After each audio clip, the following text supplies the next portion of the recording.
Warner Wednesdays is officially underway. My Pro Football Hall of Fame friend Kurt Warner back here on the Rich Eisen Show. How are you, Kurt? Good to see you, sir.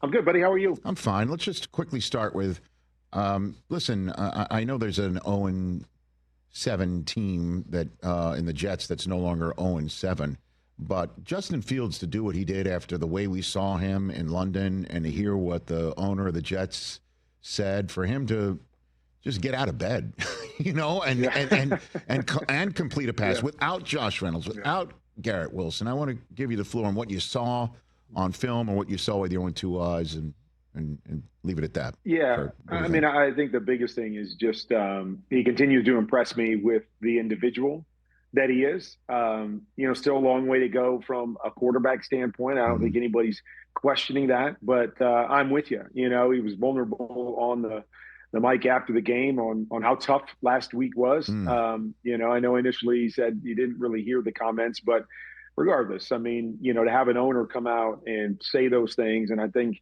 to me, the impersonal way in which he said it, our quarterback or the quarterback, instead of, talking, about the man, Justin Fields, and, nothing wrong with saying, hey, he needs to play better. Our team needs to be better, but to kind of throw him out there as if he's the only issue and that, he's playing awful and he doesn't recognize that he needs to get better, which he said every time he stepped in front of a podium, to be able to respond that way, to come back in that game when they were down and so much looked lost.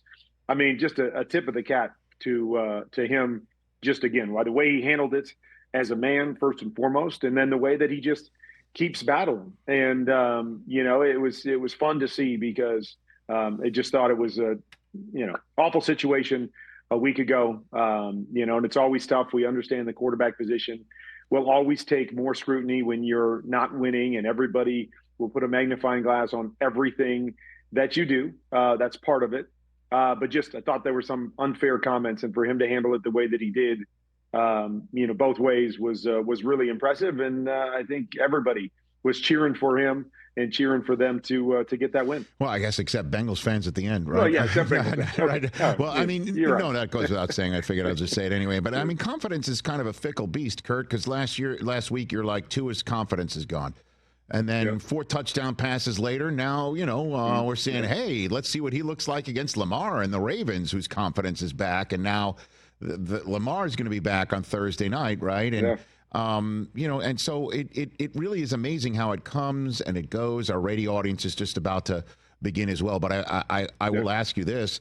Did you ever lose your confidence, at any point in time during your playing career, Kurt?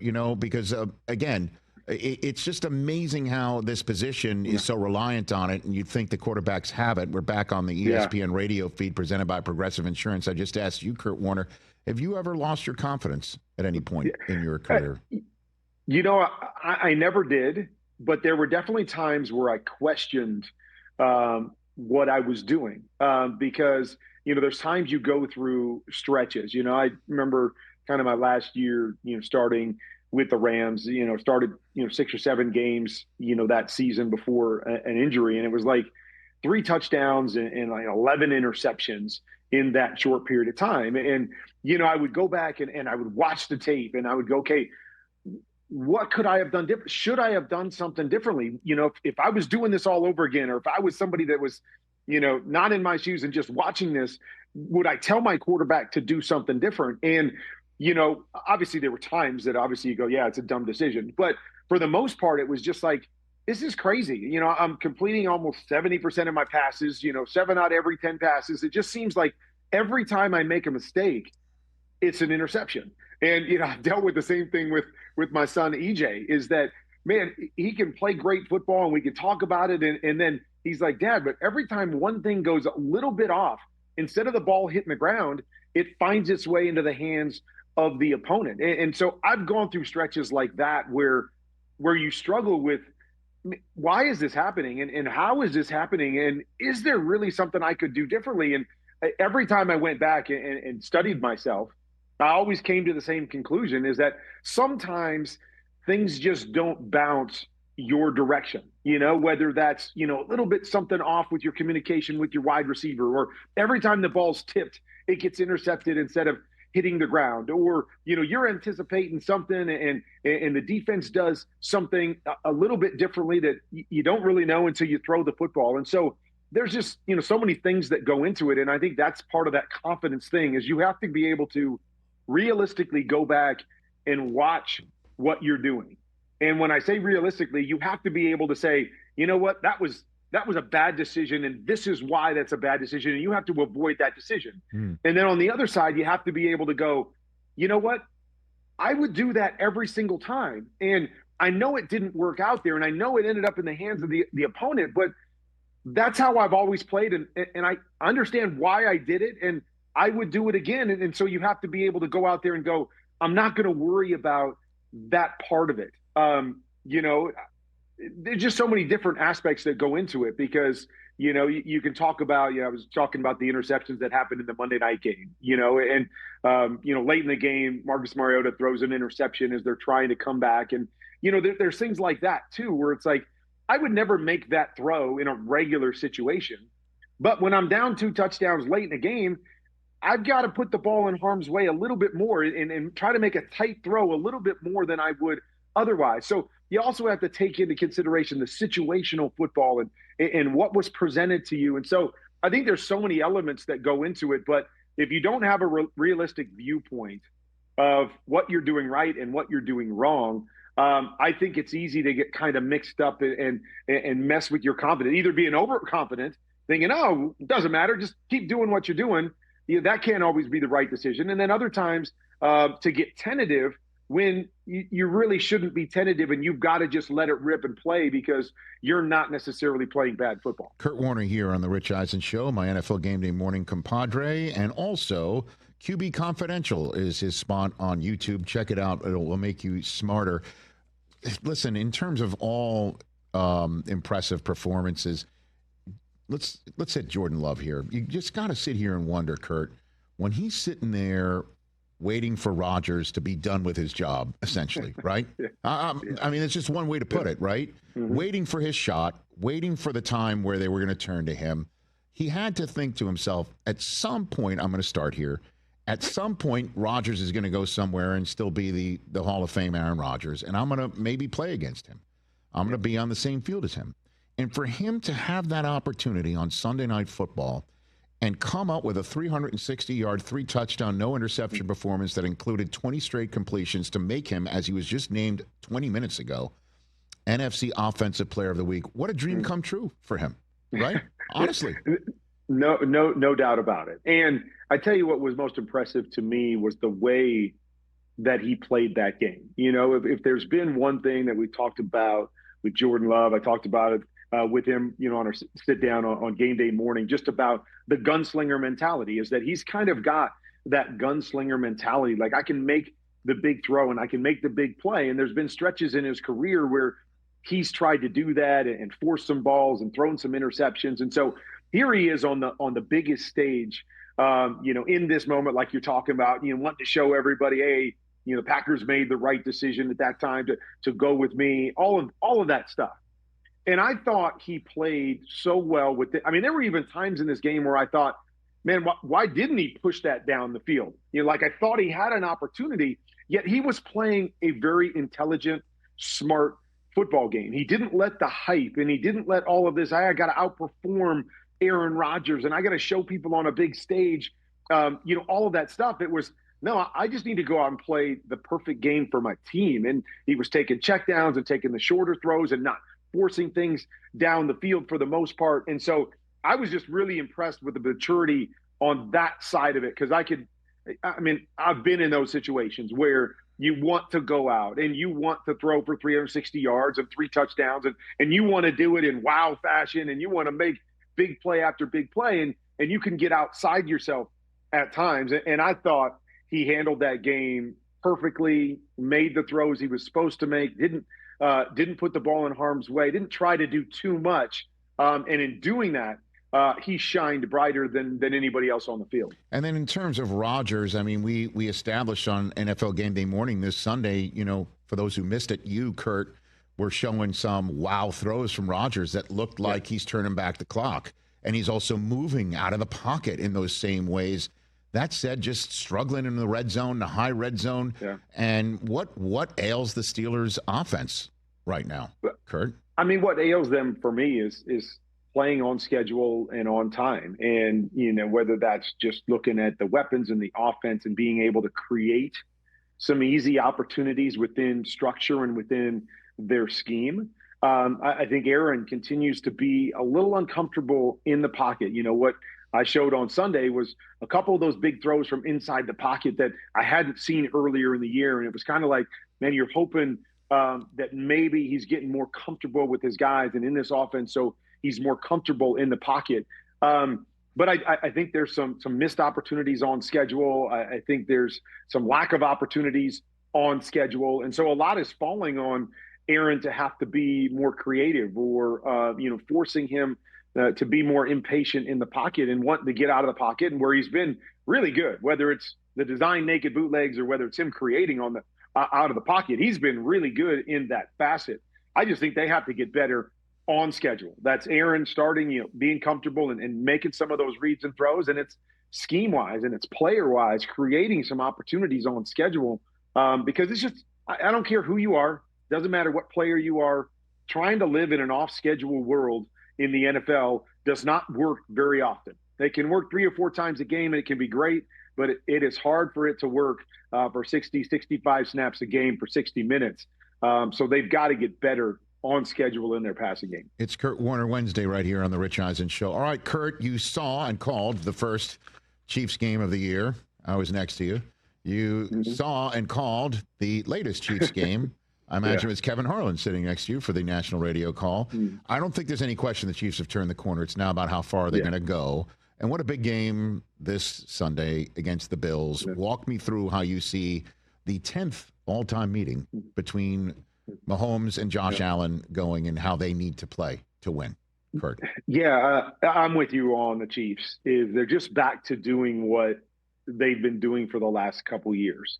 And it's a really hard thing to stop because it's hard to create negative plays against them, because their offense is so much, short throws, yards after catch, finding creative ways to get their players the ball in space.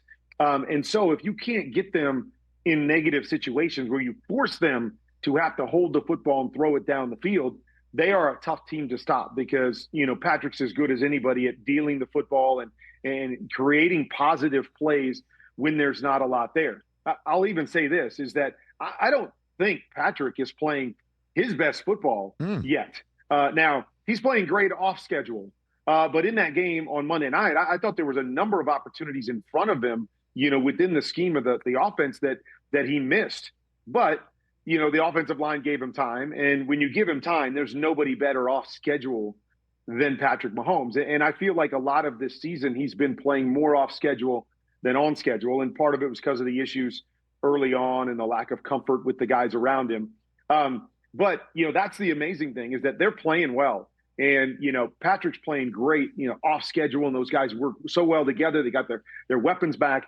But I think they could even be better. Like, I think they're going to get more comfortable, and Patrick's going to settle back in more because he's gotten into this mode of having to create more, I think, over the last year and a half.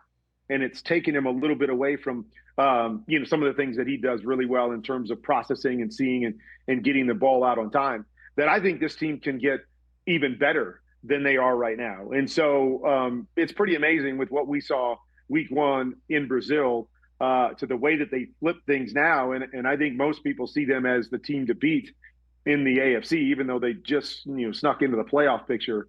I think it's going to be ascension from here. And then on the other side with Buffalo, I like what they did last week, of course, the big win and getting back to running the football and establishing the run.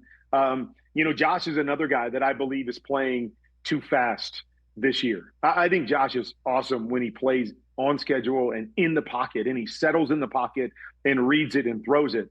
I feel like he's gotten really impatient.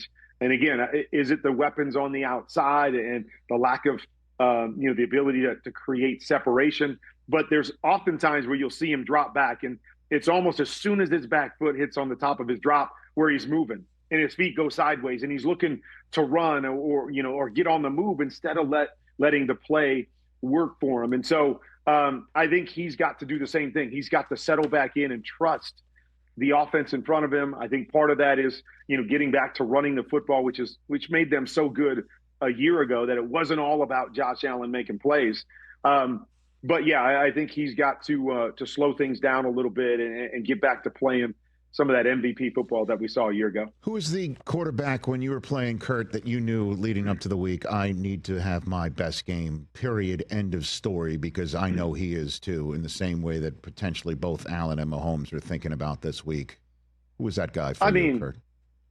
Yeah, I mean, all the great ones. Like anytime you went against the guys, that would be, the Mannings and, Favre at the beginning of of my career. Well, Favre's because the Packers cut you too, right, Kurt? I mean, like there was a little bit of an edge to that one.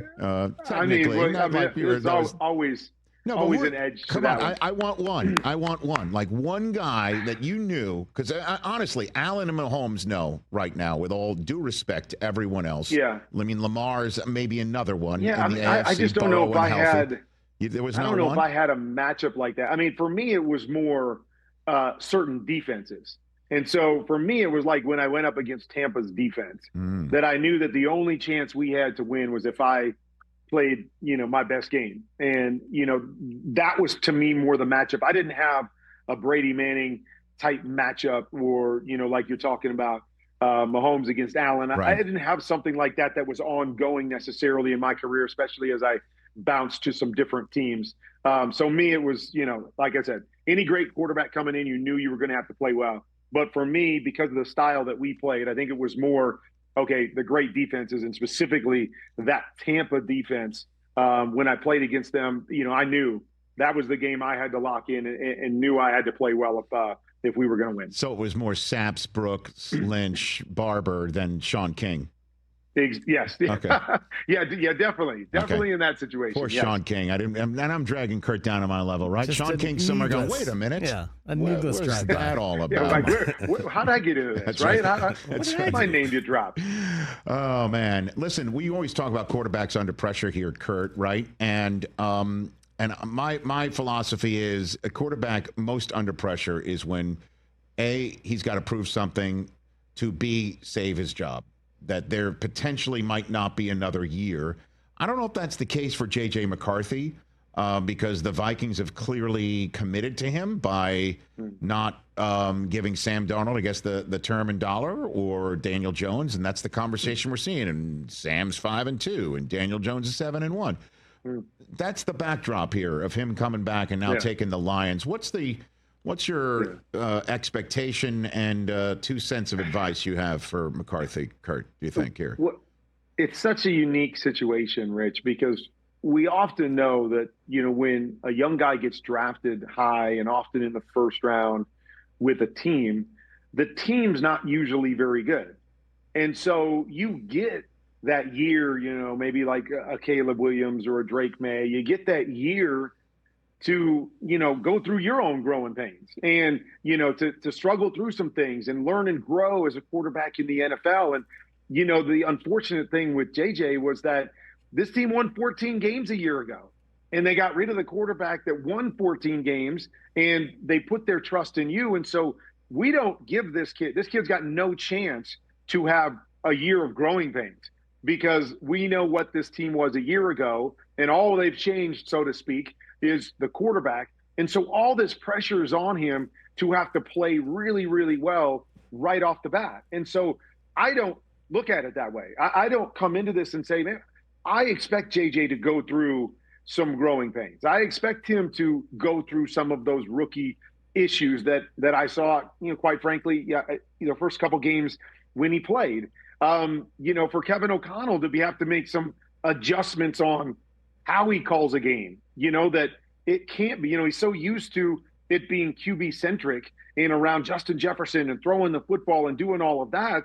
Well, maybe you can't do that right off the bat with JJ McCarthy in his first year starting. And so I think there's a lot of transition going on here that we need to understand, but it's hard to understand because all we want to look at is a 14-win team and a quarterback that played there last year that's lighting it up in Seattle. And did Minnesota make the wrong decision? Well, let's just give him some time. I mean, maybe he plays like Drake May does next year, in his second year with the team. And now we're forgetting about all of that, and it doesn't really matter. But I think he was against the 8 ball, from the drop.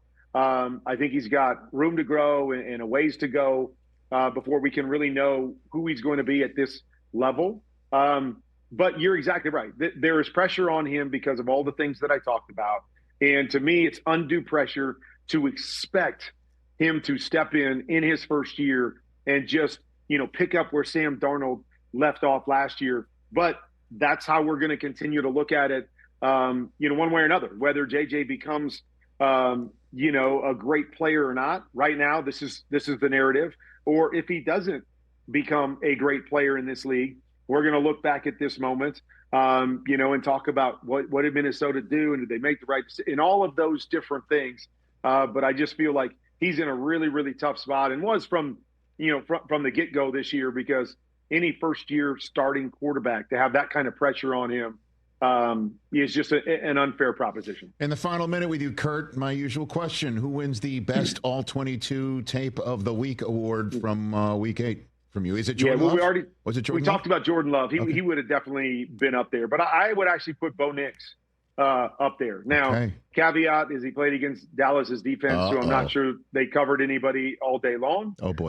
But regardless, you can only play against the teams you play against, and I thought Bo played really well. I'd kind of been clamoring, and even when we called the game a couple weeks ago, so much of their offense is like, bubble screens and quick throws and all this stuff. I want to see them push the ball down the field and, kind of open up their offense and let the young man, wing it around a little bit and build a rhythm. And they did that in this game. They threw the ball down the field. He made some really great throws. I thought he looked really good. I thought it was his best game of the year. I thought, when I watched the tape, that he made more big-time throws than anybody else in the league this past weekend. Well, he messed with Texas at home. Now he's got to go to Houston and see what happens there this week. Kurt, thank you for the time, sir. Really appreciate it.